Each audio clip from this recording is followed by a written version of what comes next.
When I opened my eyes at 2:07 on a Monday morning, the first thing I saw was Claire Donovan asleep, with her head resting against the side of my hospital bed.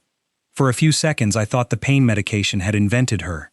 Claire and I had lived in adjoining townhouses for almost 3 years, and for the last 11 months we had communicated through slammed doors, clipped nods, and notes about trash cans. She had once taped a yellow card to my windshield that read, "Your truck is not the only vehicle on Earth." I had answered by leaving one on her mailbox that said, "Your wind chimes are a crime against sleep."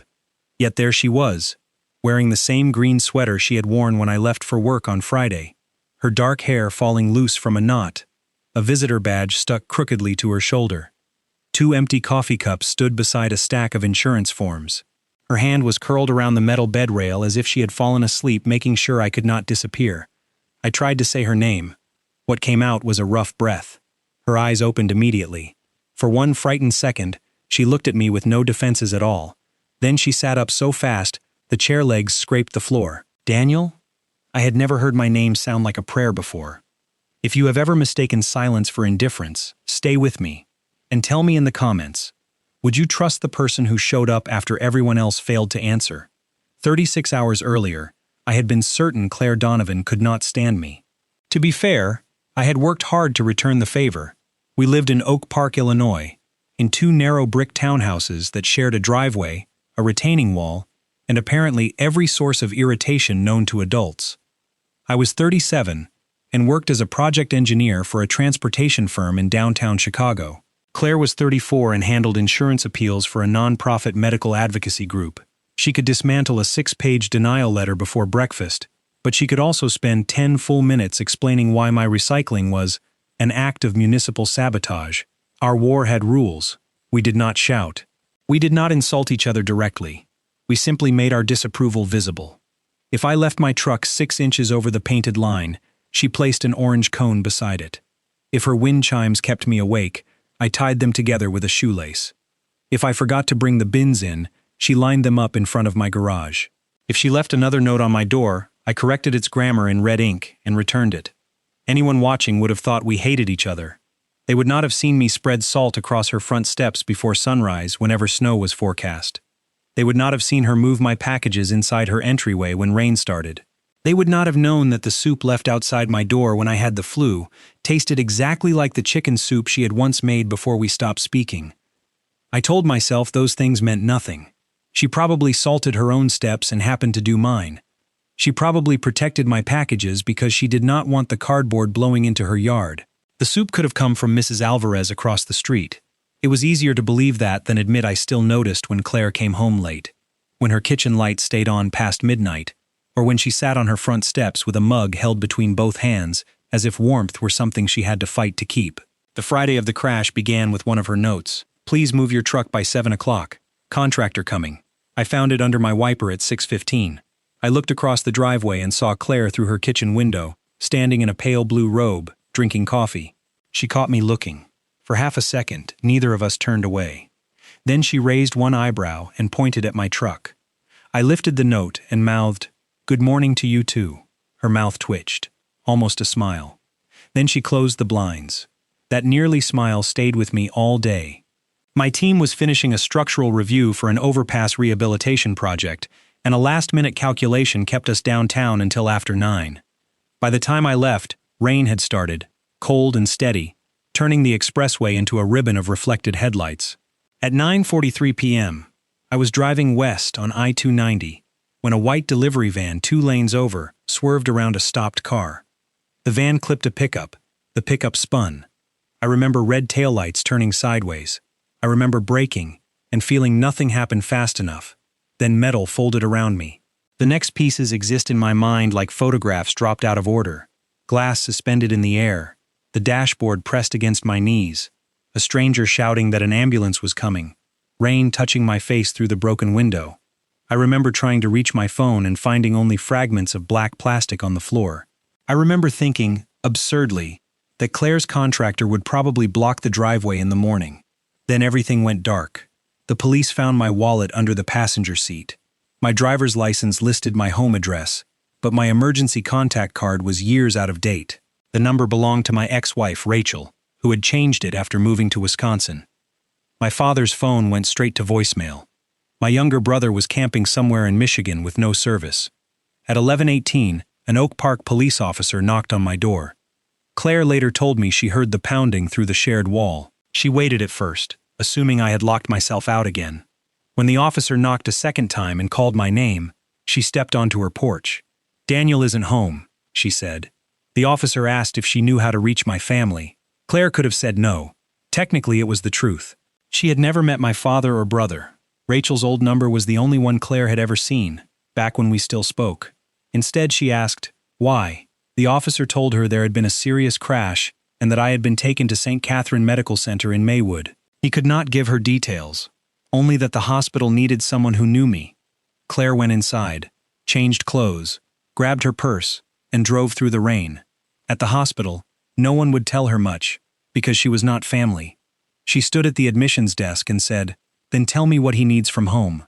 The clerk told her they needed current insurance information and a medication list if one existed. Claire drove back to Oak Park, used the spare key I had forgotten she still had, and entered my townhouse for the first time in 11 months. She found my insurance card in the kitchen drawer where I had once told her I kept important documents. She photographed the prescription bottles in my bathroom. She packed clean clothes, my phone charger before remembering the phone was gone, and the gray sweatshirt I wore whenever I was sick. She called my office, using the number on a business card from my desk. She contacted the towing company before storage charges multiplied. When the hospital pharmacy said one item would not be covered until the insurer confirmed my policy, she paid for it. Then she returned to the waiting room. I was in surgery for internal bleeding and a fracture near my left knee. I also had 3 broken ribs, a concussion, and a cut along my hairline that would later make me look, in Claire's words, like someone had tried to open a stubborn package with the wrong tool. The surgeon came out shortly before 3 in the morning. He asked for family. Claire stood. "I'm his neighbor." The surgeon looked past her, perhaps expecting someone more official. "She's the only person here," the admissions clerk said. So he told her. The surgery had gone well, but the next 12 hours mattered. They were watching for swelling around my brain and complications from the bleeding. Claire signed nothing that made her responsible for my medical debt. She was too smart for that. But she signed visitor forms, answered questions she could answer, and refused to guess at the ones she could not. She sat beside me in intensive care after dawn. When a nurse asked whether she wanted to go home and sleep, Claire said, "His family is on the way." They were not. My father had left his phone in his truck at a fishing cabin. My brother's campsite had no signal. Rachel's old number belonged to a man who kept insisting the hospital had the wrong person. By Saturday afternoon, no one had called back. Claire stayed. She read work emails on her laptop while monitors clicked beside me. She argued with my insurance company when they claimed my policy number was inactive because my employer had switched providers. She contacted our property manager about my damaged garage remote. She bought a toothbrush, deodorant, and a cheap pair of reading glasses because mine had shattered in the crash. At some point Saturday night, she went downstairs, washed her face in a public restroom, and bought another coffee. She stayed through Sunday morning. A nurse named Marisol later told me Claire talked to me even when I showed no sign of hearing. She described the weather, complained about the cafeteria coffee, and read aloud the ridiculous notes we had written to each other over the past year. "Here's one from you," she said, unfolding a card she had apparently kept in her purse. "Dear Claire, the city collects cardboard on Tuesdays. Your belief that every day is Tuesday does not make it so." The nurse laughed. Claire did not. "You were so proud of that one," she whispered. "You stood in your window waiting for me to read it." Sometime Sunday afternoon, my father finally called the hospital. He was 6 hours away and had no car because a friend had driven to the cabin. My brother got the message that evening and started back from Michigan. Rachel heard through my brother and said she would come Monday. Claire could have left then. She did not. By Sunday night, she had been awake for most of 2 days. Marisol brought her a blanket. Claire pulled the chair close to my bed, folded her arms on the mattress, and rested her head near my right hand. That was how I found her at 2:07 Monday morning. After she woke, she stared at me, as if blinking might make me unconscious again. "You're really awake," she said. "I'm considering it." Her laugh broke in the middle. She pressed her fingers against her mouth and turned away. I tried to move, and pain shot through my ribs. "Don't," she said immediately. "You have 3 broken ribs, a repaired artery, a fractured knee, and a concussion. You memorized the list. I like complete information. Still annoying. Her eyes filled. Still alive. That shut me up. She pressed the call button. Marisol came in, checked my pupils, asked me questions, and called the resident. I knew my name, the year, and the president. I did not know what day it was. When they told me Monday, I looked at Claire. You've been here since Friday? She glanced at the floor. Technically, early Saturday. You stayed all weekend? The chair is terrible. I'm filing a complaint. The doctor examined me, adjusted my medication, and said the swelling had improved. When he left, the room became quiet, except for the monitor and rain ticking against the window. I looked at the cups, forms, and overnight bag. Why are you here? Claire's shoulders tightened. The police came to the house. That explains coming. She met my eyes. It doesn't explain staying, I said. For several seconds, she said nothing. The old silence returned, but it felt different now. It was no longer a wall. It was a door neither of us knew how to open. Finally, she pulled the chair closer. My husband died in a hospital, she said. I knew she had been married. I knew his name was Ben because a package addressed to Benjamin Donovan had once arrived by mistake. I knew there was a photograph of him on the bookshelf, visible from her front window. But Claire had never told me how he died. Car accident, she continued. 5 years ago. He was driving home from a night shift. A truck crossed the median. I felt cold despite the blanket. They called me, she said. I was in Milwaukee for a conference. I kept telling the nurse I would be there in 90 minutes. Then traffic stopped because of snow. 90 minutes became 3 hours. He died 20 minutes before I arrived. Claire, I know you're not Ben. Her voice sharpened, as if she had rehearsed defending herself. I know staying here doesn't change what happened to him, but when they said your family wasn't answering, I couldn't leave you alone. The first hope that rose in me was selfish and immediate, and I hated myself for it. So you stayed because of him. Her expression changed. At first, she said quietly, maybe. I waited. She looked at my hand on the sheet but did not touch it. After that, I stayed because it was you. Those words entered the room and seemed to change its pressure. Claire looked as frightened as I felt. For 11 months, we had acted as though irritation was the only thing between us. Now I could not hide behind the notes, the shared driveway, or the convenient belief that she had forgotten everything that happened before the silence. You kept my spare key, I said, because it was safer than answering her. You never asked for it back. I assumed you threw it into traffic. I considered it. Why didn't you? She folded the edge of the blanket between her fingers. Same reason you still have mine. I did. Her key sat in the blue bowl by my front door beneath loose change and a dead watch battery. We had exchanged keys 2 winters earlier after a pipe froze while she was visiting her sister. Back then, entering each other's homes had not felt impossible. Back then, Claire had sometimes knocked on my door with 2 coffees and no reason. I remembered the exact night everything changed. It had been the previous April, warm enough for people to sit outside after dark. Claire and I had spent the evening on her back steps sharing takeout and arguing about whether old houses had personality or merely expensive problems. She had laughed, leaned against my shoulder, and stayed there. When I turned toward her, she did not move away. Then I saw the gold wedding ring hanging from a chain around her neck. I knew about Ben only in fragments. I knew Claire still wore the ring under her clothes on difficult days. I also knew my divorce had become final less than 3 months earlier, and that Rachel's last words to me were, "You don't love people, Dan. You rescue them until they need something you can't fix." I had wanted to kiss Claire. That was the problem. I wanted it enough to imagine breakfasts, shared keys, and her books mixed with mine. I wanted it with the hunger of a man who had spent years feeling useful, but not chosen. Fear reached my mouth before honesty did. "This is a bad idea," I had said. Claire's face had gone still. I tried to explain. "You're still wearing his ring. I'm barely out of a marriage. I don't want either of us to confuse." "I'm not confused. That's not what I meant." "No, I understand." She had stood. "You think I'm trying to replace my husband, and you think you're the available man next door." I stood too.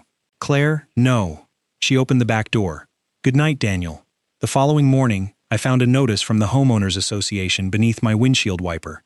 My truck had blocked part of the shared driveway twice that month. The complaint included photographs taken from Claire's side of the property. I assumed she had filed it.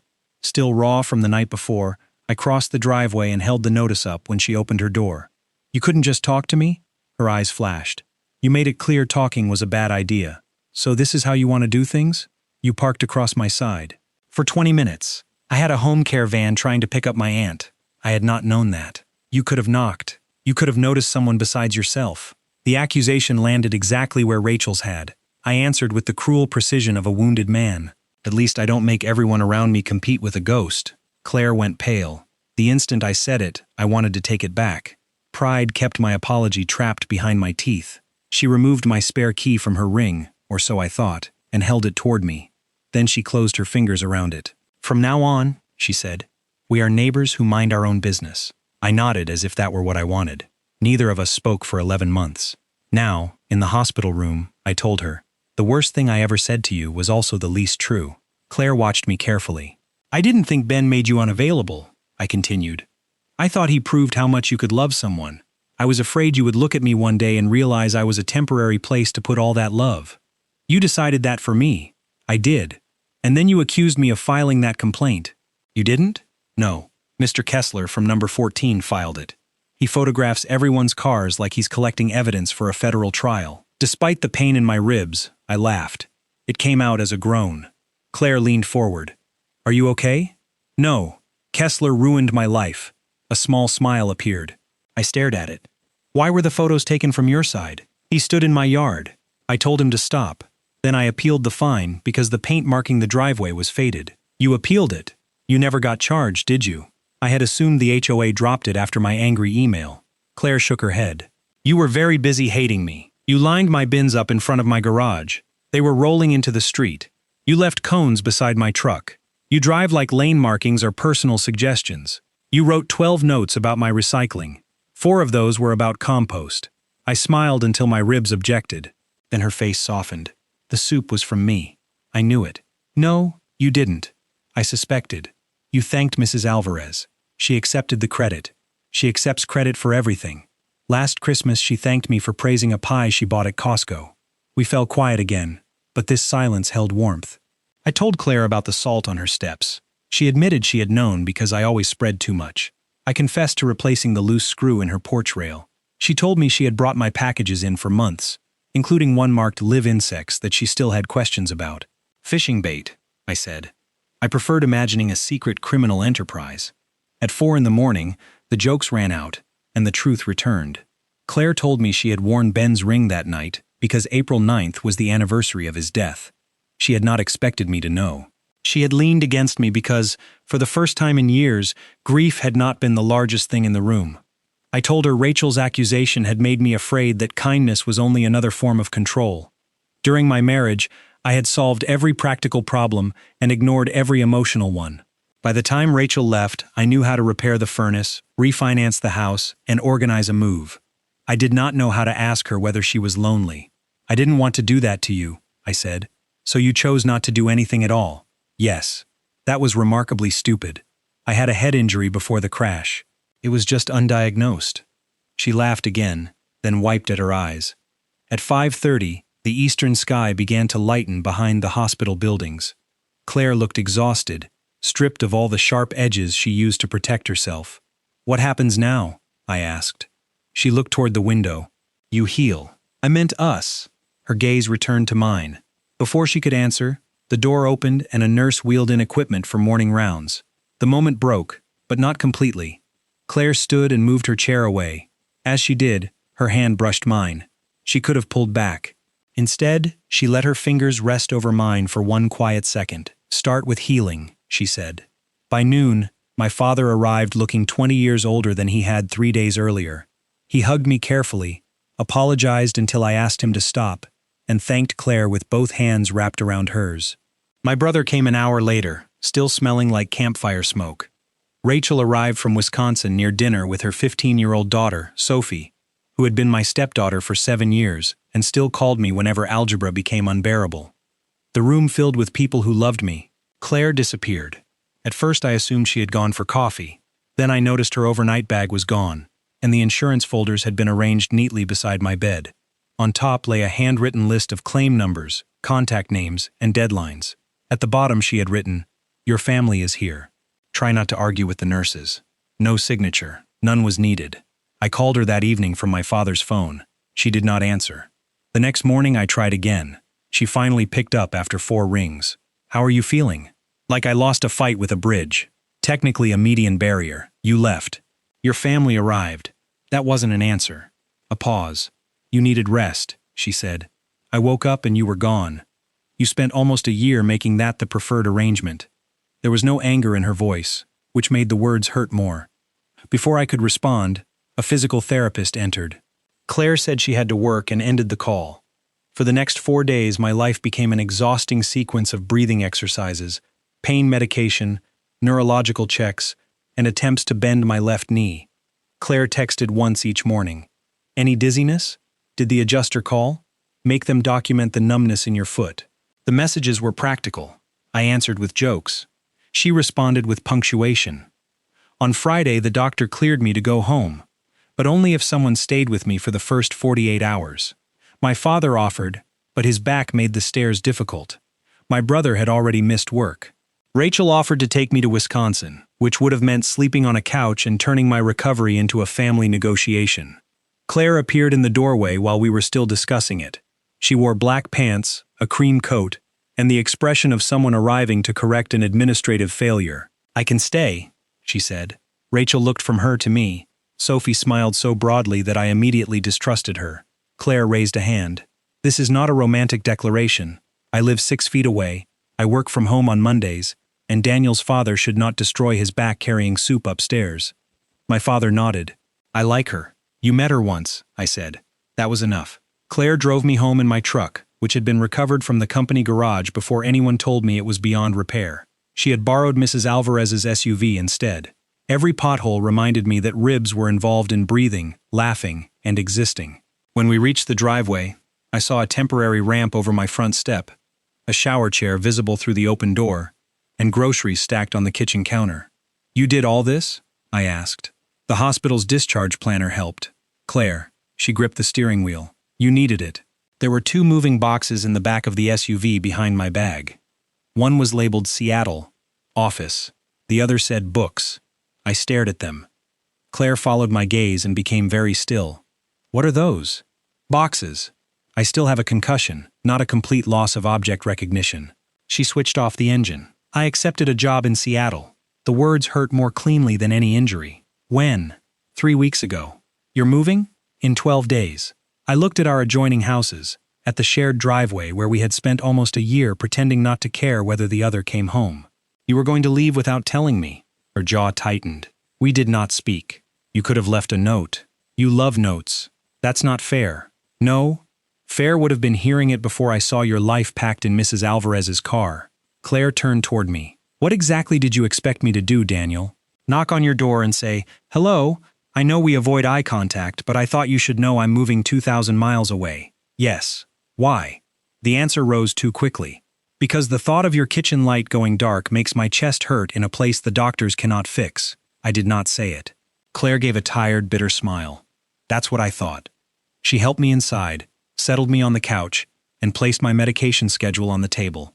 For 2 days, she cared for me with professional precision. She cooked, changed the dressing near my knee, and slept in the armchair. We talked about everything except Seattle. Domestic closeness made the silence more dangerous.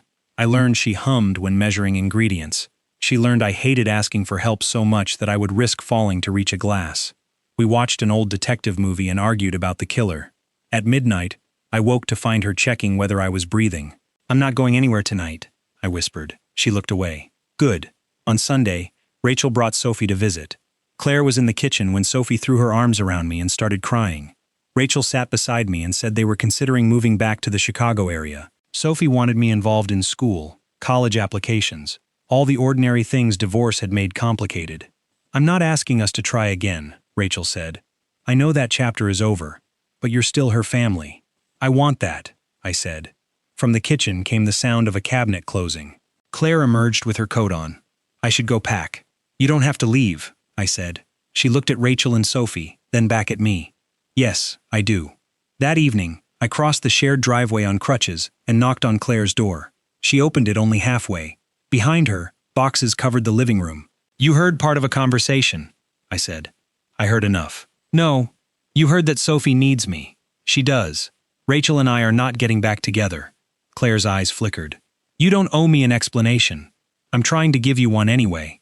Because you nearly died. Because I woke up. The words stopped her. I continued before fear could take control. I woke up and saw the person I had spent 11 months pretending not to love. Claire's hand tightened on the door. I had imagined saying it calmly. Instead, my voice shook. I loved you before the crash. I was just better at being afraid. Her eyes filled, but she shook her head. You're injured, exhausted, and grateful. Gratitude can feel enormous when you're vulnerable. Don't decide what I feel. Like you decided what I felt that night? The truth of it struck hard. She stepped onto the porch and closed the door behind her. I want to believe you. That is exactly why I can't trust this yet. You need time to know whether you love me, or whether I became the face beside your bed when you were scared. And Seattle? The job matters to me. I'm not asking you to give it up. Not yet. She went inside. I stood there until my arms trembled against the crutches. Over the next week, I did what I should have done long before the crash. I stopped treating my feelings like a problem someone else had to solve. I told Rachel clearly that I would be part of Sophie's life, but would not rebuild our marriage. I arranged physical therapy, replaced my emergency contacts, and asked my company for reduced hours instead of pretending I could return immediately. I called Claire's nonprofit and confirmed every dollar she had spent on towing, medication, and equipment. The total was more than $4,000. I wrote her a check. She returned it under my door, torn in half. I crossed the driveway again. You cannot spend your moving money on me, I said when she opened the door. I didn't. The receipts say otherwise. I used savings. For your move. For emergencies. I am not your responsibility. Her face changed. I know. Then why won't you let me repay you? Because I didn't do it as a loan. What was it then? A chance to save somebody this time? The moment the sentence left me, I saw the hospital disappear from her expression and Ben's death take its place. Claire stepped back. I dropped the crutches against the railing. I'm sorry. No. Her voice was barely audible. You don't get to use the worst day of my life whenever my care makes you uncomfortable. I know. You think because you finally said you love me, I have to trust you with every wounded part of me. I don't. I stayed because I loved you too. I stopped breathing. Tears stood in her eyes, but her voice remained steady. I loved you when I drove to the hospital. I loved you when the surgeon came out. I loved you when I sat there wondering whether the last words between us would be about recycling. But love is not enough if every time you feel helpless you make the person helping you feel ashamed. She closed the door. For the first time since the crash, I understood surviving was not the same as changing. The next morning, I found an old wooden toolbox beneath a tarp in my garage. It belonged to Ben. Nearly a year earlier, a pipe had burst in Claire's basement while she was away. The property manager called me because I had her key. I moved boxes upstairs before the water reached them, but the toolbox had already been soaked. Its hinges were rusted, and several of the tools inside were damaged. Claire came home while I was carrying it into my garage. Still angry from our fight, she accused me of taking over another part of her life without permission. I told her I was only trying to help. She told me to stop trying. I should have returned the box exactly as it was. Instead, I spent months cleaning the tools one at a time. Then our silence hardened, and I convinced myself giving it back would only reopen the argument. Now I understood that silence had never protected either of us. It had only hidden the evidence that we cared. I finished the last hinge that afternoon. Then I wrote Claire a letter. Not because letters were safer than speaking, but because I wanted her to have words she could examine after emotion stopped making noise. Moving day came on Saturday. A blue rental truck stood in the driveway. Claire's sister, Megan, carried boxes from the house, while Mrs. Alvarez supervised everyone without invitation. Claire was taping a carton closed when she saw me approaching with one crutch and Ben's toolbox in my free hand. She put down the tape. I found this after the flood, I said. I should have returned it then. Claire opened the lid. The clean tools caught the morning light. Her fingers moved over Ben's initials burned into the handle. You restored it. I was good at fixing objects and terrible at explaining why. She looked at the envelope resting inside. What is that? An apology with no request attached. She opened it but did not read it yet. I forced myself to say the rest aloud. I was cruel, because needing you scared me. I kept turning your care into something suspicious, so I would not have to admit how much it mattered. You were right not to trust a confession made from a hospital bed. So I'm telling you here, awake, sober, and fully aware that you may still leave. Claire's eyes stayed on mine. I love you, I said. I loved you before the crash, and I love you enough not to ask you to shrink your life to prove anything. Take the Seattle job. I'll visit when I can travel. We'll call when we say we will. If distance shows us I was wrong, I'll accept that. But I won't hide behind silence again. Megan stopped carrying boxes. Mrs. Alvarez pretended to inspect a hedge. Claire laughed through tears. You practiced that. For 3 days. It still needs editing. I expected notes. She looked down at the letter. The Seattle position changed. My heart stumbled, but I made myself wait. I told them I would not relocate full-time, she said. They offered a hybrid role, 1 week there each month, the rest remote. I hadn't accepted because I was afraid staying would mean I had chosen you out of guilt. And now? Now I know leaving just to prove I'm independent would be another kind of fear. She stepped closer. I am not staying because you almost died, she said. I'm staying because you survived long enough to finally tell the truth. And because I want this. The work. This house. Sophie coming over. You parking badly. All of it. I can improve the parking. Don't make promises you can't keep. Then she kissed me. It was careful because of my ribs, brief because our neighbors were watching, and more honest than any grand gesture I had imagined. When she pulled back, she rested her forehead against mine. Also, she whispered, I threw away the orange cones. That is commitment. 6 months later, Claire still lived next door, though most evenings one of our kitchens stayed dark because we were in the other. She traveled to Seattle once a month and came home with airport coffee and complaints about weather. Sophie spent alternate weekends with us and had already learned to play Claire and me against each other for later curfews. My knee healed. The scar above my eyebrow faded. The hospital bills became payment plans and insurance appeals, which Claire handled only after making me sit beside her and understand every page. On the anniversary of the crash, I updated my emergency contact form. Claire Donovan, I wrote. Relationship. Partner. She read it twice before signing the consent line. That night, I found a yellow note on my windshield. Dinner at 7. Try not to crash on the way next door. I carried it into her kitchen. You are still the most annoying neighbor I've ever had, I told her. Claire smiled and handed me a cup of coffee. And you're still alive. This time, when silence settled between us, it was not empty. It held everything we no longer needed to hide. Sometimes the person who irritates us most is the one quietly noticing every detail. Would you have forgiven our year of silence or walked away? Share your answer. And remember, love often begins when pride finally stops speaking for us.